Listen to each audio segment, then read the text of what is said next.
Boa tarde. Boa tarde. Diga-me o seu nome.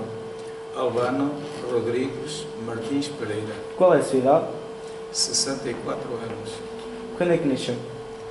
13 de setembro de 1950. Diga-me de que forma é que o Sr. Albano está relacionado com a antiga linha do Tua. Estou relacionado com a linha do Tua devido ao meu trabalho, porque eu trabalhei nos caminhos de ferro, portanto, primeiro o CP, caminhos de ferro portugueses, e depois Rafé. Comecei aos 16 anos a trabalhar nas obras.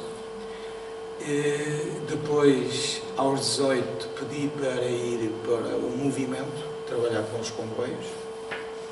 E foi a partir da altura em que, tanto numa parte das obras, como depois no movimento, que chamávamos nós, movimento que era, portanto, nós lidávamos com os comboios, nós é que mandávamos vir os comboios, nós é que dávamos partido aos comboios, eu dava partido aos comboios, e a partir daí eu, tanto de uma maneira como da outra, portanto, andei muito pela linha do Tua. Esses tempos sei que marcaram muito a sua vida e pode-me contar algumas histórias que se lembra ou que tenha um episódio que marcou? Há vários episódios, até porque quando a gente é novo, mal seria Se não guardasse um episódio, se a exatamente. gente não tivesse alguns motivos para recordar pela vida fora.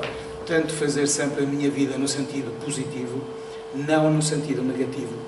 E peço-lhes a vocês, que são jovens, que acreditem nisto. Eu acho que quando a gente se dá com verdade, Deus duplica sempre aquilo que a gente dá, sempre em dobro aquilo que a gente dá. Nós damos, mas Deus depois retribui-nos sempre com o dobro.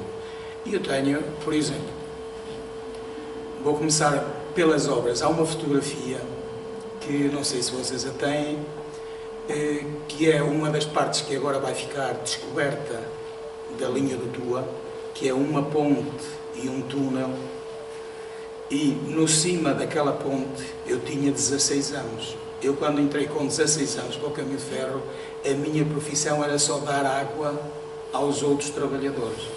Eu não podia fazer mais nada, porque se me acontecesse alguma coisa, o meu chefe, a pessoa que estava encarregada de mim, ele é que era o responsável por me ter acontecido alguma coisa, porque eu era um jovem e não me podiam dar muitos trabalhos. Se acontecesse alguma coisa, ele é que era o responsável. Ele é que era o responsável. Só que havia umas pedras em cima dessa ponte, para cima da ponte, mas para cima da ponte bastante.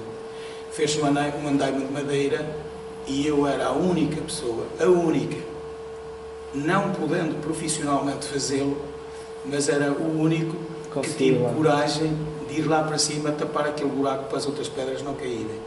Posso dizer que depois da ponte, e se tiverem essa fotografia, que é a fotografia engraçada, que é o que vai ficar desta linha, caiu um martelo, deixei cair um martelo lá de cima, lá para baixo, até a ponte, onde estava o buraco, até a ponte, eu desci para o andaime. Depois da ponte para baixo, as pessoas que estavam lá ataram-me uma corda à cinta e eu desci até ao rio para ir buscar o martelo. Para ir buscar o martelo, porque se calhar hoje a gente nem ligava o martelo. Exatamente. Foi uma coisa que me marcou porque tinha 16 anos. Fui também com algum medo, com algum receio, mas pronto, mas fui. Tenho uma outra parte que é também essa é das mais felizes, se calhar, da minha vida. Eu fui para o ultramar e quando vim do ultramar continuei a trabalhar no caminho de ferro e casei-me, na normal. E não me queriam dar dias para eu me casar. E eu disse, porque havia pouco pessoal, e eu disse, não, mas eu quero me casar.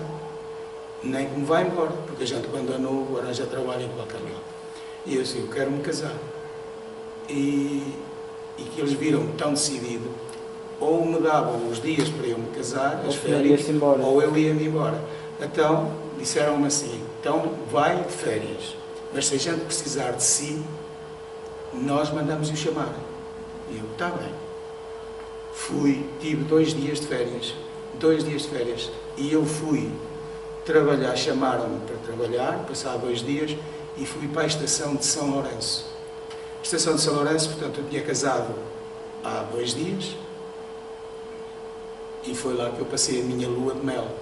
Vocês estão a ver o que é engraçado, eu, com 25 anos, vindo do ultramar, num lugar isolado como é São Lourenço,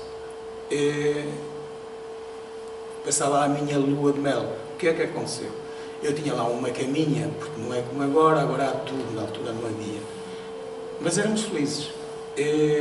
Havia uma caminha onde eu dormia, um divazinho, só que havia eu. Mas como também éramos magritos, Não havia problema nenhum. não havia problema nenhum. Na primeira noite em São Lourenço, eu dormi com a minha mulher. Só que nós homens que somos mais pacíficos, se calhar, não é tanto assim, mas pronto, estou a brincar um bocadinho, eu estava em cima do ferro para dar espaço à minha mulher para dormir melhor.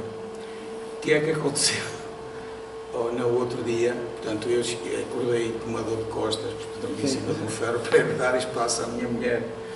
No outro dia, nós tiramos a roupa para o chão e foi aí que eu estive durante 3 meses, porque era na altura do verão, e lá há as termas de São Lourenço.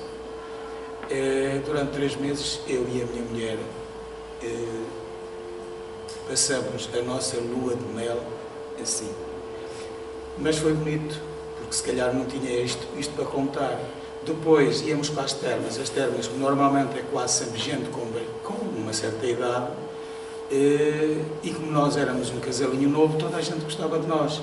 Sentíamos-nos acarinhados. Jovem, exatamente. Nós sentíamos-nos acarinhados, sentíamos-nos muito felizes. Quer dizer, apesar de dormirmos no chão, de fazermos comer com uma máquina a petróleo, nós éramos muito felizes. Porque eu tinha conseguido um sonho, que era casar com a mulher que eu gostava, e ainda tenho. Depois tenho uma outra situação, que na Abrunheda, um dia, porque cada cama que havia lá tinha 3 cobertores. 3. Eu fui destacado para lá e cheguei lá tarde. Já cheguei no comboio, chegou tarde. E estava muito frio. E eu durante a noite não fui capaz de aquecer, e era uma pessoa nova. Não era capaz de aquecer, e eu assim, fogo, o que é que se passa?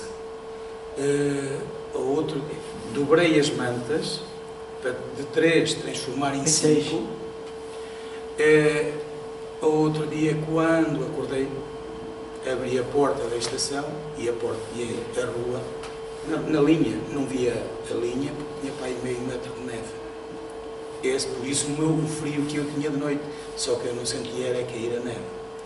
Uma outra coisa que me marcou um bocadinho, também, porque a gente quando é novo também resiste a tudo e acaba por achar engraçado um certo número de coisas, fui trabalhar para a estação do Caixão, porque como era o mais novo, ia dar as folgas ou as férias às pessoas, aos chefes de lá. Portanto, eu pertencia à estação do Pinhão, e quando era preciso ir a alguém, era eu que tinha aqui, porque era o mais novo da estação do Pinhão, e eu tinha aqui para todas as estações, corrias todas. Exato. Então, na estação do Caixão, o senhor, como havia pouco pessoal, como disse, quase nunca ia de folga, ele fazia do nosso dormitório, onde nós dormíamos, o seu depósito porque ele produzia aguardente, e fazia o seu depósito de aguardente, pipos, garrafões, garrafas, e lá estava a cama. Quando eu cheguei lá, aquilo era um cheiro de aguardente. Eu disse, eu não vou conseguir dormir. Mas pronto, eu tenho que dormir. Só que eu deitei-me, eram para aí 9 horas, porque não havia televisão, não havia essas coisas. Não havia nada. Deitei-me, eram para aí 9 horas, quando era para aí meia-noite, eu tive que me pôr a pé, porque eu já estava meio tonto, só com o cheiro. Então vim para o escritório, sentei-me lá na cadeira e fiquei lá. Tenho depois uma outra recordação em Mirandela,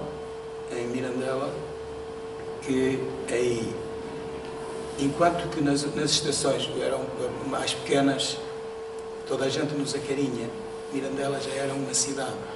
E aí já ninguém me conhecia. Exato. E até eu sentia-me mais isolado em Mirandela, sendo uma cidade, havendo mais gente, só que eu não conhecia ninguém. E como era mais pessoal, quase não tínhamos confiança. Não convivia com ninguém. E se calhar senti-me mais isolado. Exato. Em Mirandela, sendo uma cidade, nas outras estações vivendo sozinho. Isto foram as coisas mais importantes que eu passei. Que o marcaram. Todas, porque eu Exato. trabalhei naquela linha toda. Só que a linha do Tu é conhecida pelos acidentes que teve. Quando o senhor assistiu a algum acidente assim grave que... Não, felizmente não. E há coisas que a gente não pode dizer, Eu só dizia de quando começaram os acidentes, nós trabalhávamos, na altura em que eu trabalhava lá, o material era velho, eram máquinas a vapor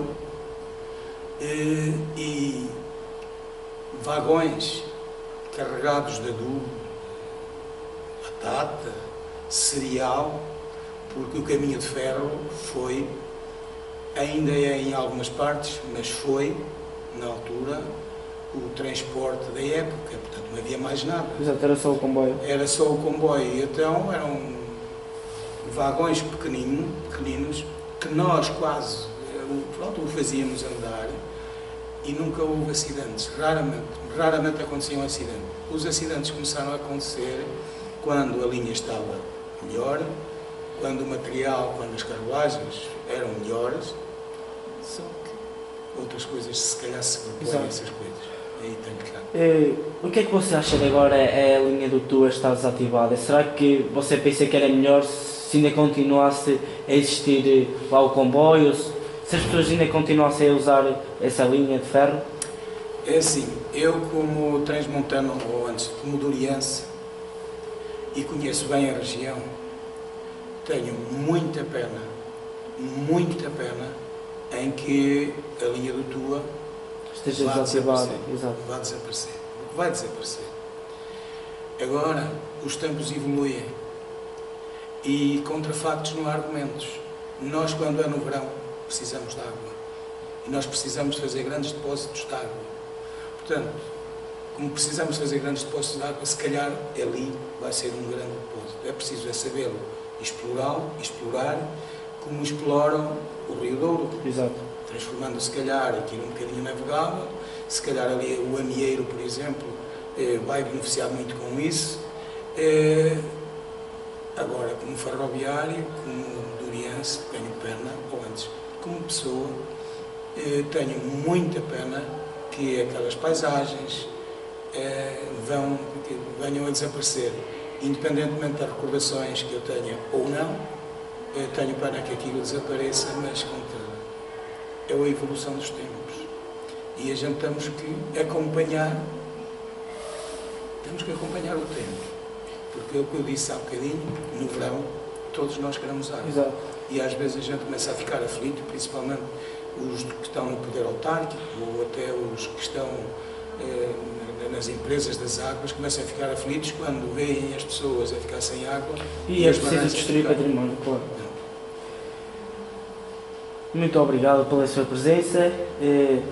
Queremos pedir, se não foi incómodo, chateá-lo para vir aqui fazer esta entrevista, e foi um gosto estar aqui a entrevistá-lo. Fiz isto com muito gosto, primeiro, porque fui um ferroviário a sério durante 40 anos, segunda, também é quem me convidou, e depois encontrei uma surpresazinha que está ali, aquele gorrinho branco, conheço desde menina, quase bebê. Isto foi um prazer muito grande ter dado esta entrevista, porque acho eu que se vocês fizerem um trabalho interessante, bonito, este trabalho é dos poucos trabalhos que ficará na história, porque é uma linha que era e vai deixar de ser. Prazer é todo nosso. Muito obrigado.